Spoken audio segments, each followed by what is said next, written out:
you read the lyrics, there's not one song that Sting sings that isn't depressing or it's a mental disorder.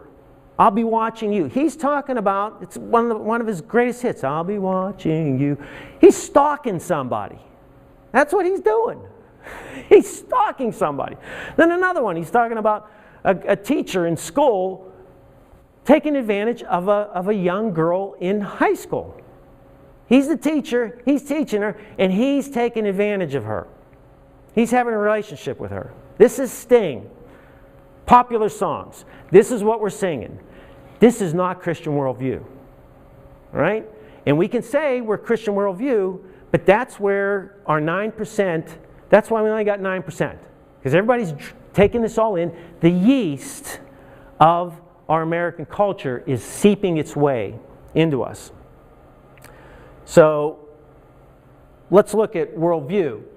And so there's 5 basic categories that you can group the 6,000 religions into. And so there's more that you could throw in there, but we're going to categorize it as 5. And we're going to start out with the naturalism. Now, naturalism, you've heard of atheists. No God, they don't believe there's any God, but they're really working hard to say there is no God. Which if you really don't believe in it, you really don't care. You shouldn't really care and make it a big effort to oppress people that do say they believe in God. All right? It's kind of one of those things. And if you talk to people, and if you pin them down, there are very few pure atheists. They're sort of like the Christians that I was talking about. There's fundamentalist atheists, there's traditional atheists, and there's some modern atheists where they've got all kinds of variations. And the word we're going to talk about is syncretize. Syncretism. Syncretism is when I take little bits and pieces of every kind of religion and I blend it in, put it in a mixer, make this recipe out, and out comes my worldview. It consists of my beliefs, my culture, my ethnicity. So I make that work. Remember, we were talking about how mentally we make things work for us, and we can justify just about anything. So we go into this naturalism and this agnosticism. You hear about agnosticism. Well, amoral means you really don't have morals, plus or negative. Agnostic, Gnostic means it's referring to knowledge. So agnostic means I just reject all this knowing about anything. I don't say there isn't a God, but I'm not going to say there is a God. So it's kind of a cool thing. I'm an agnostic. Yeah, I'm an agnostic. But they really don't believe that. They say, the saying goes, there's no atheists or probably agnostics in foxholes. Because you start believing in God in a hurry when your life's on the line. Now, I'm sure there's some hardcores that would say, no, that wouldn't happen for me. And there are probably cases that that's happened. But most people, all of a sudden, their worldview comes into play real quick. I remember the one story, whether it was an actual or not. This guy had a Buddha, he had a cross, and he had something else around his neck. He says, I'm not taking any chances. I'm just going after all of them. Now, again, that one's not going to get you far. And then we got existentialism. Nice fancy word, big fancy word. And Kierkegaard and Nietzsche. Now we all heard of Nietzsche and heard about the bumper sticker, God is dead, Nietzsche. And then if you saw a later version of that, somebody came out with Nietzsche's dead, God. Okay? So that was kind of the cool thing. And so Nietzsche didn't believe in that. And a lot of these guys that are philosophers and were devout atheists or against God, you look on their deathbed and they are a mess. Their life is a mess. And Nietzsche, I think he had some issues like that. I'm not sure on that, but I'd have to look that up. But existentialism would be, the saying would be, the buck stops here. I have sort of a carte blanche in my life when I'm born, and I create my existence. It's all up to me. Now there's a nice little spin-off Christian version of that Kierkegaard later on brings in and talks about, well, you can bring God into that, and he has a play into this, but it's still bottom line, it's all about me, which is not a Christian worldview. All right? It's not about us. The next one we go into is pantheism. Everything's God. Right? Everything's sacred. Hinduism, they don't even know exactly when it started. It's probably older than Judaism. So no one seems to know that, to pin down that date, but this would probably be a good version of the enemy, as labeled in the Christian worldview. His start of things, because it could be classified as polytheism too. It's multiple gods. They have to sacrifice to multiple gods and try to appease the gods and just make sure they're not angry with them, because if they are, then bad things happen in their lives.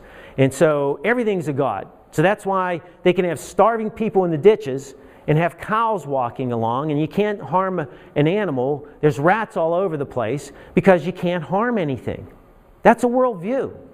And I can look at that person in that ditch, and because I believe in reincarnation, and the reason they're in that ditch is because they had a scumbucket life in their former life. They were dirtbags. They deserved to be in that ditch. That's why they're there. Because in reincarnation, if I'm living my life right, I get up the level. I go up a few notches if I live my life right. So that's the pantheistic worldview. And boy, that's a tough one. That's why Mother Teresa goes in, and everybody says, if you want to deal with them, they deserve to be that way. Mother Teresa has a Christian worldview. She goes in and says, no, I'm incorporating feeding these poor, and I'm taking this one person at a time and caring about them. That's the Christian worldview that Keller talks about. That's the Christian worldview. And so she goes in and changes the world, literally. This feeble, weak lady goes in. She must have weighed 95 pounds. I mean, she was about this short. And she stands up to all the politicians. And at the time she won the Nobel Peace Prize, she looks Bill Clinton right in the eye and says, you need to stop this abortion in this country. You need to stop it. This little 95-pound lady talks to the most powerful man in the world. Backs him down. Because she's engaged in her worldview. Her worldview is interwoven into her. That's the, I'm not giving you the, I didn't give you the slides here. So the pantheism. So Buddhism is a spin-off of Hinduism. So Buddha, and his name is Siddhartha Gautama, okay, wealthy, from a wealthy family, and goes and spins off, comes up with all these things about Buddhism. So Buddhism has the Four Noble Truths, and if you look at those, all existence is suffering. Wow, interesting. The cause of suffering is desire. Freedom from suffering is nirvana, and nirvana is attained through the Eightfold Path. And the Eightfold Path, they categorize it into each of these items, they categorize them into ethical conduct, wisdom, and mental discipline.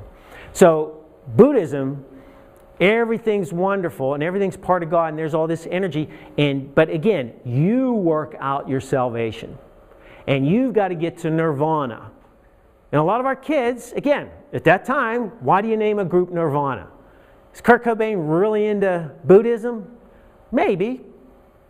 But it sounds pretty cool, Nirvana. Yeah. You achieve this level and you don't have to interact with the world. You can just be your own person and you control your destiny. You just got to have enough discipline. Well, Kurt obviously didn't have enough discipline if he commits suicide and he's on drugs. All right? And that's not to put Kurt down. We're all in this wretched state.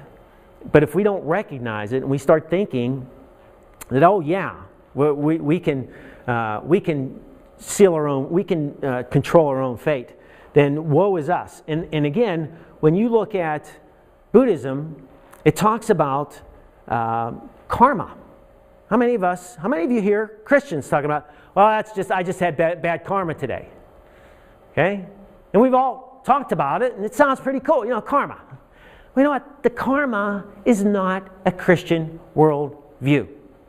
Okay? Karma is saying cause and effect. If I do something bad comes back to me. Now there's a strain of truth in that, because Christianity says you reap what you sow. But you reap what you sow because there's this supreme being that is just and will not let injustice go. But it's not like it's necessarily going to come back in a direct cause and effect thing. Well, the karma is leaning over to this energy of the universe. Now, if you look at worldviews and you want to break down worldviews, you kind of, there's four things that Ravi Zacharias says that we long to understand as being a part of mankind. One of them is origins. Okay? Next one is morals, morality. Next one is meaning in life. And the final one is destiny. You know, what happens at the end? So all these worldviews cover those areas.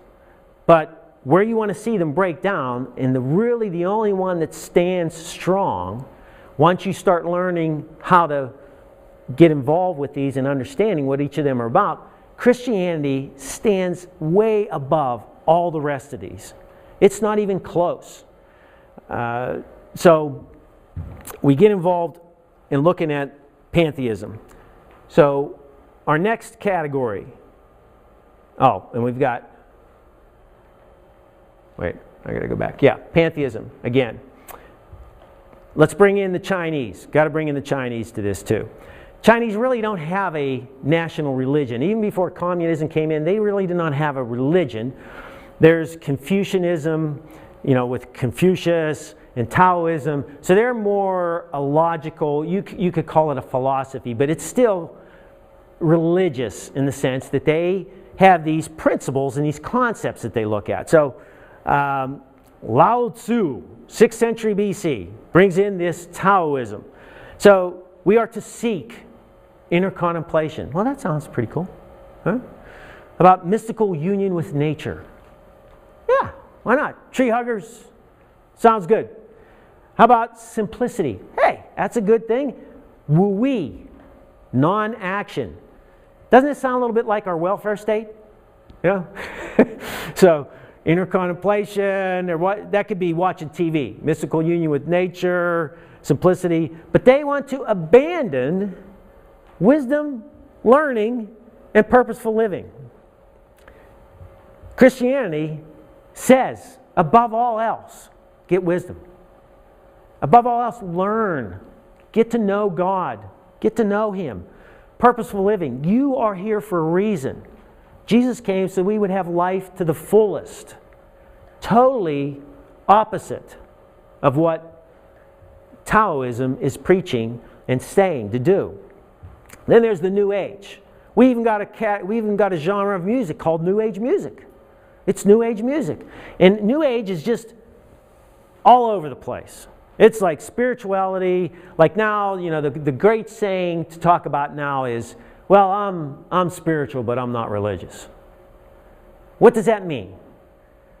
Well, I believe in the spiritual, and there's a being, and it could be God, some form of God. Remember this syncretism that we were talking about. Let's just blend this all up. We got this recipe. I think I'll go in the kitchen today and mix up my worldview today, and I'll just mix it up. And they really don't lock it down.